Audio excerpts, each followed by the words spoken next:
longest time, I've always felt that Master Fu had to be the worst Guardian ever, right? I mean, he did start strong. He was the classic mysterious mentor type of figure, the one that did a lot of good for Marinette and her journey. However, the more you started to see his character unfold, the less impressed I started to become.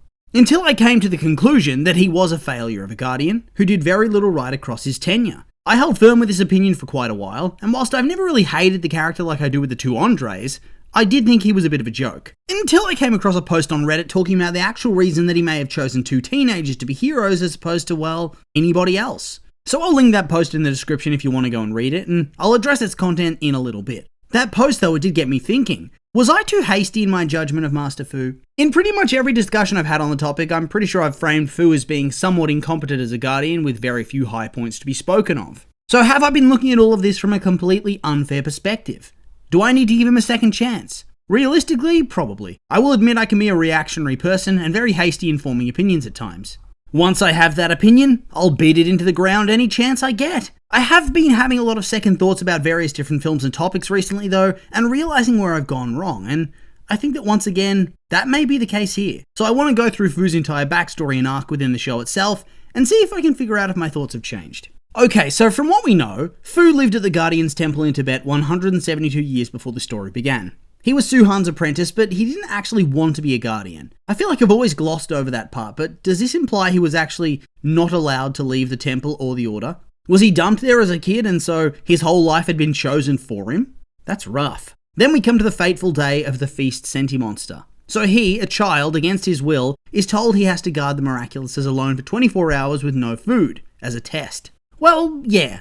I guess from a strict Guardian point of view, the fact that he fails by creating a Sentimonster, which is then corrupted by his resentment and goes on to destroy the Order and the Temple, leaving him as the last Guardian with only his one Zodiac box, it is a mark against him overall. But at the same time, is it really a mark against him as a Guardian, or the Order as a whole? Let's not forget they forced him to do this, and despite all of them being trained and having access to the Miraculouses, they're completely unable to save themselves. Meanwhile, Fu does survive and gets out with the box, only losing 2 Miraculouses from said box. It's pretty impressive. And the fact that all the Guardians died when Ladybug and Cat Noir were able to defeat a more powerful version of Feast is a bit embarrassing to tell you the truth. Already I feel like I've misjudged Fu. So now Fu is a homeless youth who is the only thing that can protect the box, and yet he's able to do so for 172 years. As far as we know, nobody's able to steal the Miraculouses from him, and he even dodges the Nazis. Not too shabby if you ask me. I think the only strange thing about this for me is that Waze is able to sense when somebody uses the Butterfly Miraculous, and then alerts Fu. So why does he not do the same when people were obviously using the Peacock? Was it because it was damaged so the magic doesn't work properly or something? Either that's the reason as to what went down, and so Fu has no real blame, or Waze did tell Master Fu, and he just didn't work to go and find it, which makes him pretty negligent. Considering his reaction to the butterfly coming back into notice though, I think the magic probably doesn't work properly at this point. So he's still doing well so far, but there is more to the story to be looked at, right? Chronologically, the next big moment for Master Fu comes with the reawakening of the Butterfly Miraculous, which spurs him on to select a user for the Ladybug and the Cat. To choose the wielders, he decides he's going to do a morality test. First, by almost getting himself killed crossing the road, leaving Marinette to intervene to save him. He then fakes a fall, and Adrien goes to help him stand up. In response to their kindness, he stalks them, sneaks into their bedrooms, and delivers the Miraculouses to them. Or maybe Waze just takes it to them, I don't know. Regardless, this is my first major head-scratching moment. He doesn't follow them for long. He doesn't find out much about them. They do something kind and compassionate, and he simply makes them heroes. What if one of them had the butterfly? What if one of them was Hawkmoth? They'd be halfway to a wish already, and could easily manipulate things to get the second one. All things considered, he didn't do a good background check, and it could have cost him. He rushed in way too eagerly. Just because he's right in the end about them being good choices, doesn't mean that it wasn't an irresponsible thing to do that reflects poorly on him as a Guardian overall. On top of that, I also used to think it was majorly irresponsible that he even chose children as his heroes to wield the Miraculouses. But this is where that Reddit post came into play, because it was put forward that Fu probably chose the teenagers to begin with because they have a time limit. Remember, the first 5 seasons of the show's run, Ladybug, Cat Noir, and all the minor heroes except for Fu were forced to de-transform 5 minutes after using their power. Seems like something that's massively inconvenient for a hero, but as they gain more experience and grow older, they're able to avoid that time limit and use their power as much as they like, although it is probably draining to do so. So for Fu, this means that earlier on, his heroes probably have a higher risk of being defeated by the villains overall than if he chose an adult. But as I now realize, this comes with a trade-off.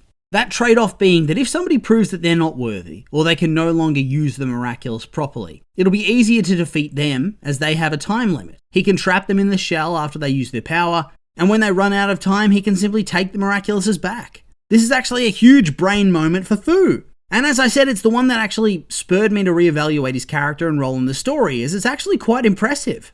From a Doylist perspective, I think it's likely that this wasn't the intention when it was written by the creative team. I doubt they were setting up Fu to be some big brain with safeguards in place. They just wanted the lead characters to be 14-year-old kids. There's not much else to it, really. That being said, though, now it's the perfect explanation as to why he would choose children as his heroes. And I'm going to roll with it. Fu is looking decent so far. A bit hasty in his trust, yes, but he did have some fail-safe, so I guess I can accept it. A major problem that rears its head here, though, is that he makes no contact with the heroes at all. He stays in the shadows for all of Season 1 and doesn't help until Tiki brings Marinette with the spellbook. Does this not feel a bit reckless to anybody else? Giving the two miraculouses to teenagers he doesn't really know all that much about, and giving them no advice, guidance, and just hoping for the best? Why didn't he bother with mentoring them? Why didn't he bother teaching them? Dude also turns up to a grand total of 0 battles, even when they clearly needed some help. I know that he's trying to remain somewhat hidden so that Hawkmoth can't find him and stuff, but it's not like Gabe ever manages to follow Ladybug home or find out that he's actually Cat Noir's dad, so I think he definitely had some wiggle room here. It's a bit of a black mark on the story for me. From here, though, I think that for the most part, he does a very good job as the Guardian. He actually starts to interact more with Ladybug, giving her special guidance, teaching her, allowing her to take on more responsibilities gradually over the course of the seasons, until it becomes clear that he intends for her to follow him as the Guardian of the Box. I don't think he's particularly negligent or anything over this stretch of time, even in an episode like Feast. In that episode, Mayura reawakens Feast, who goes on a rampage hunting Fu and the Miraculouses down. Fu then decides he's going to take the Ladybug and the cat away from Ladybug and Cat Noir in order to prevent them getting eaten by Feast in their sleep. It seems like a truly terrible plan, as it almost gets him killed and the Miraculouses lost for good. Although, when you think about it, I think his plan has merit. He's clearly trying to lead Feast away from everybody with the idea that he's eventually going to get gobbled up, and now Hawkmoth will never be able to get the Miraculouses. It completely removes everybody from the board forever. I guess he would hope that after he's dead, Feast goes back into hibernation though, because otherwise the world's screwed.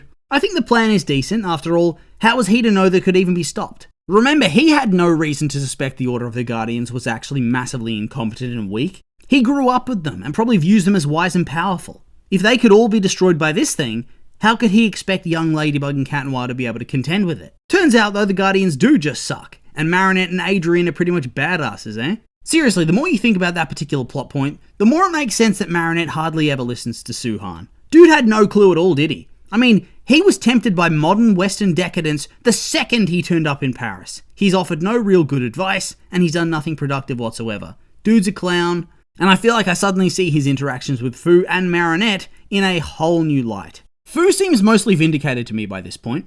I think his only real major failing is having handed out one of the big two to somebody, i.e. Cat Noir, and yet having no plans to make this guy a Guardian as well and giving him some sort of responsibility and training. He's a pretty important character.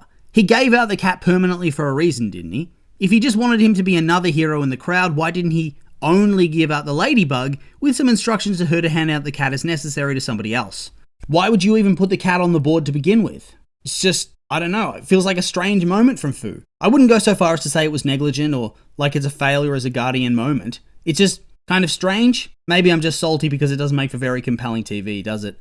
So in the end, I think it's actually rather clear that Fu was a fairly decent Guardian, all things considered.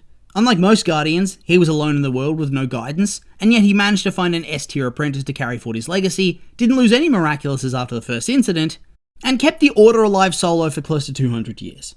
Plus, like we said earlier, the whole Feast debacle wasn't even his fault. I really do feel like I've misjudged him majorly. But beyond that, nothing much else to say, and so we'll just remind you these have all been my opinions, and I'd like to hear yours. What do you think of what I've had to say? Do you agree with me? Disagree? Anything you'd like to add? I'm curious for your thoughts, so make sure to like, comment, and subscribe, and let me know.